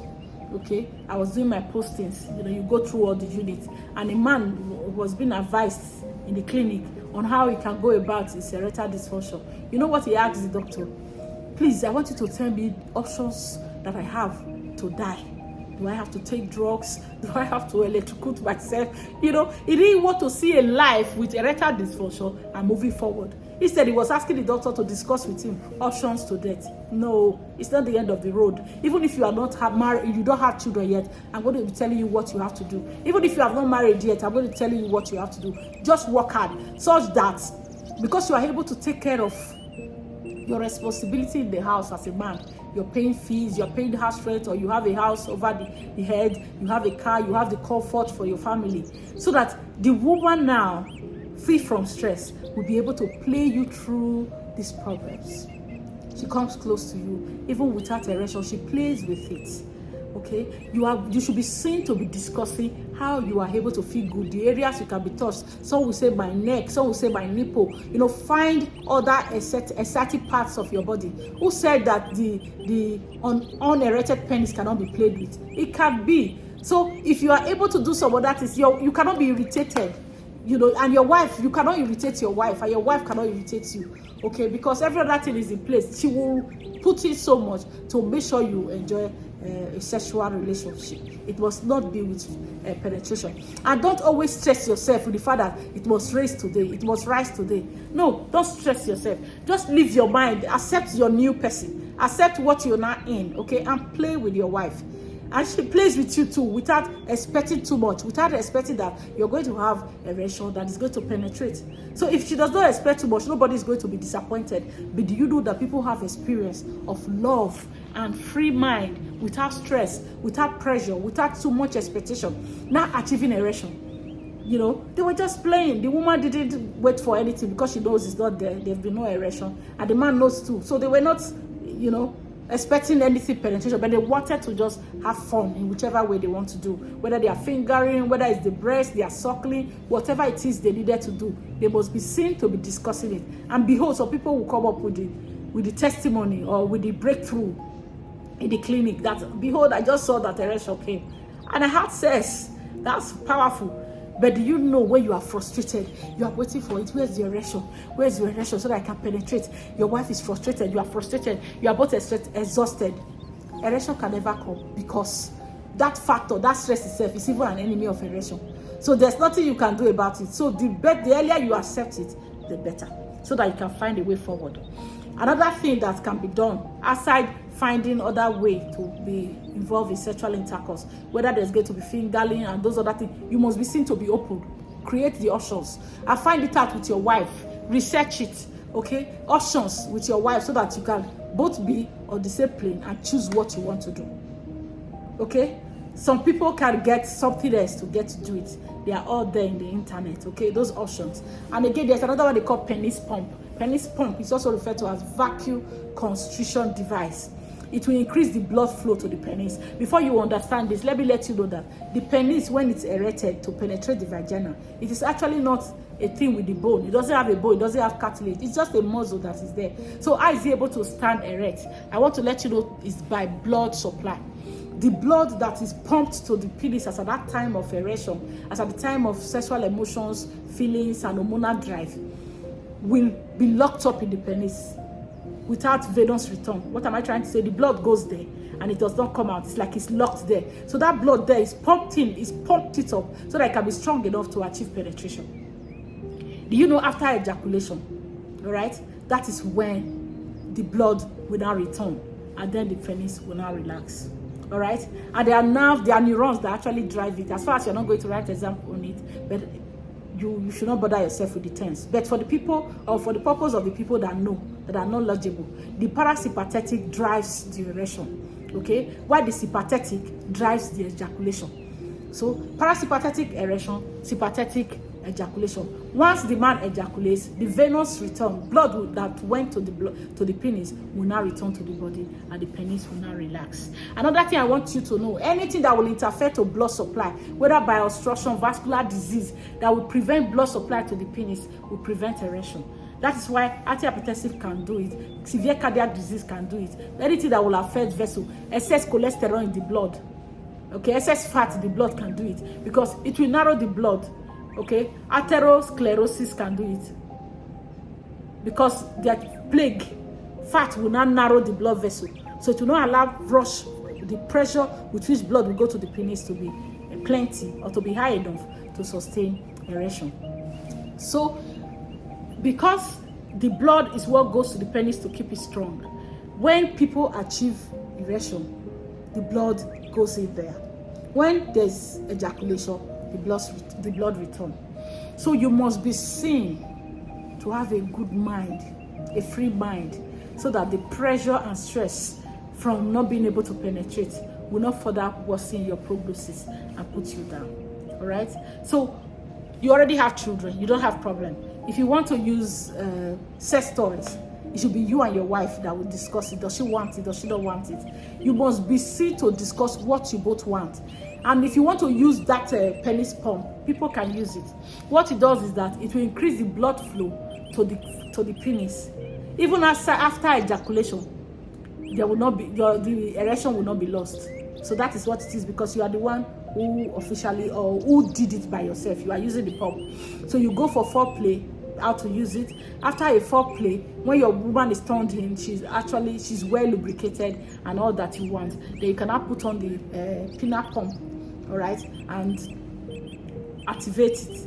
So it will increase blood flow that is locked up at that part of the penis. So when you are done, you are the one that is going to relieve the pump too, so that there can be venous return and the penis can relax. So like I told you, erectile dysfunction will not prevent you from ejaculating, will not prevent you from libido, even if there was no erection, even if there was no penis pump, penile pump, even if there was no vacuum constriction device. All right, so you can achieve it. So you must carry your wife along so that you don't have to come home and be doing the explanation or be shy to do the explanation. Let her be hearing from the horse's mouth and prepare her mind for whatever it is you need to take. Even sexuality education, you must be seen to carry her to the place. For counseling, she must follow you everywhere, because it is not the problem of one person. Like when I was talking about trimester pregnancy and all that, you saw the role the man is to play, so the woman will play the role even in this one, so that you can have a healthy sexual relationship. That is it for a man with erectile dysfunction that have gotten children, have gotten a wife. So now we talk about a man with erectile dysfunction that have gotten a wife but they don't have children yet. I agree with you that you will be anxious, your wife will be anxious. You've got option. All right? A man with erectile dysfunction that is married and they don't have children yet, okay? You can have your own children. You have options, because that does not stop you from having children, having sperm. Okay, erectile dysfunction does not stop you from producing sperm, except that your own cause of erectile dysfunction is from hypogonadism, meaning that low hormone. If it is from low hormone, that low hormone will also affect production of sperm. All right, and therefore you will not be a man who has got impotence and infertility. So what it means is that a man can actually be impotent and still be fertile. So what would that be? They will harvest your sperm from masturbation, from a way they want to get if you ejaculate, and use your sperm to fertilize your wife's ovum, or to implant the child. It can be IVF, okay? It can be artificial insemination. You put your sperm into your wife, help you put your sperm into your wife to fertilize her egg during ovulation. Okay, these are options for you. And when you now have children, you will not be happy. And then you can explore all the other options I told the other man who had, or I discussed about the man who had a wife and children. You follow that option too. You can also have, your wife must be willing. There's something I tell you, believe me, if you have erectile dysfunction, be hardworking. All right, so that you are able to take care of all other problems. Let the problem be your wife's problem. Let it be on how she can make you happy sexually, how you can find a way around sexual satisfaction, okay, without being irritated with other stress. How am I going to pay school fees? How am I going to pay stress? Okay, be hardworking, and you must be seen to have sorted help, so that the cause, if it's systemic disease, if it's drug, has been removed. You must be seen to be willing to do something. Stop smoking, stop drinking. All those habits that have predisposed you to erectile dysfunction must be removed. You must be willing to have left them, so that your wife can cooperate with you. You must be exercising, so that excess weight can be out of the way. All right? You don't look foolish when you lie down. You snore everywhere, obstructing sleep apnea because you have added weight, except you want to be alone in your own life. So you must be seen to upgrade your life to the standard the other person is going to like. It's both ways. So you cannot be wicked to just come home. You are everywhere over the bed. You are fat in such a way that they begin to look for your organ in between your fat legs. Don't do it, okay? Don't allow anybody look down on you. I've seen people who talked suicide, who were suicidal because all this depressed them and they had a sedentary lifestyle that further worsened their prognosis. Don't put yourself there. It's not the end of the road if there's erectile dysfunction. You can achieve everything. Sexual satisfaction, reproductive life, you can achieve it all and still be happy, provided you are determined to go through it with a positive mind, okay? With your spouse, together with you. Then you can have your children. But now, talk about a man who has erectile dysfunction and is single, is not married yet. A lot of you will say, I don't want to marry at all. Don't try that. Don't take that as an option. All right? Who told you that if you are open and truthful, that you will not have a woman that will be ready to go through that with you? One thing you must first do, you will work on yourself. You should be a success. You should be seen to be succeeding in other areas of life, such that a woman will be interested in you. Why is it that you're not married? You have everything. You have all the comfort. You are doing well. Okay? Why is it you look good? You are fit because you are exercising. You are strong. A woman looks at you. She likes your beauty. She likes the way you look. Don't be a lazy man. Okay? That's what I'm trying to say. Be strong. A woman looks at your physique. She's just impressed with the way you look. You are firm. Cardio-wise. You know, she will not ask you, what's the problem? You have everything. You know, let her be interested. And then you pop it up. Okay? I just want a woman that will go through this process of my life with me. I don't want to deceive anyone. You must not deceive anybody into marriage when you have erectile dysfunction. You must be seen to be discussing it. All right? Because erectile dysfunction will not stop you from having children as far as you are producing egg, except you are impotent and infertile, okay, and not fertile, okay. So what that means, and there's even help. That you are impotent does not mean that you should not produce sperm. So they will evaluate you and look at for what is responsible for your infertility. In fact, with understanding, there are all options for you. IVF with sperm donor, okay, depending on what class of it you are in. You must be ready to face it with a positive mind. Don't hide it from any woman. Do you know if you are able to get a woman to love you with the truth, she will keep the secret with you. She will not tell her family members. She will not tell your family members. She will not tell your friends. It will be between the two of you. You know, even the love and the bond in such relationship, they are stronger because of the sacrifices you have made for each other. So don't hide it. Any help you are sorting as you are going to the clinic, as you are going to the hospital, let her go with you so that you will not come home and be doing an explanation that will make you sad with the way she'll be responding. As they are breaking the news to you, let them be breaking it to her. Don't hide anything. All right? And you go into it together. And you must be one who is willing. You must be dedicated to be interested in her too. All right? Because she's sacrificing a lot to stay with you, to be interested in what you are doing. So you will reciprocate that. All right? Let the love and the bond be mutual, such that she'll be willing to go through that part with you. It does not stop you. Erectile dysfunction does not stop you from being a father. Okay, so if you are able to get a woman into that, then you will not have all the precautionary measures that I have described for men who are married and trusted to have children. That will not come. So what is your own if you are not married is that you should not deceive a woman to marry her. You must tell her what it is.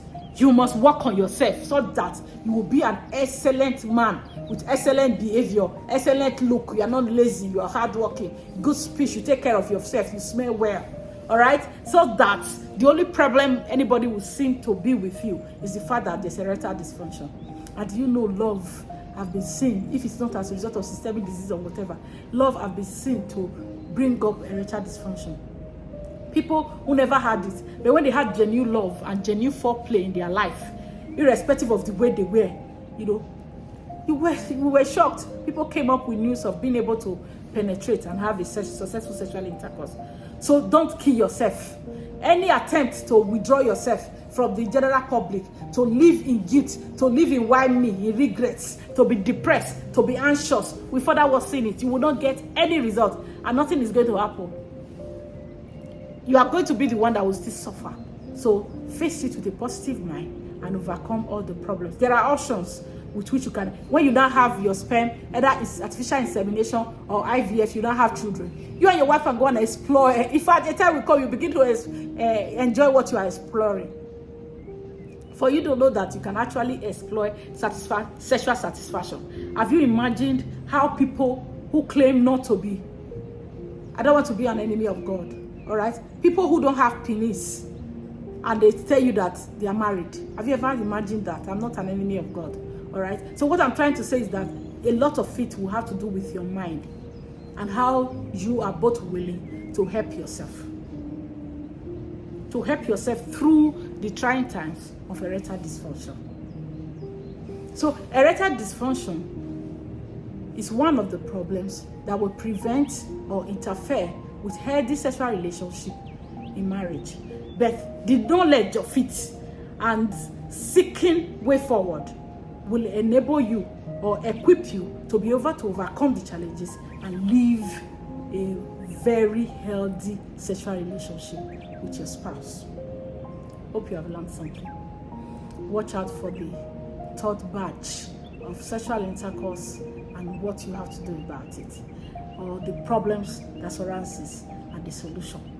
The next one we're going to be talking about is people with significant cardiac disease. How do they exercise and how the advice for them for sexual intercourse, because sexual intercourse is a vigorous activity that is actually likened to an exercise. Okay, so what kind of exercise should a cardiac disease patient be involved in, and how did you advise them to achieve a healthy sexual relationship with their spouse? That will be our next batch. Watch out for it. Hope you've learned something. Bye.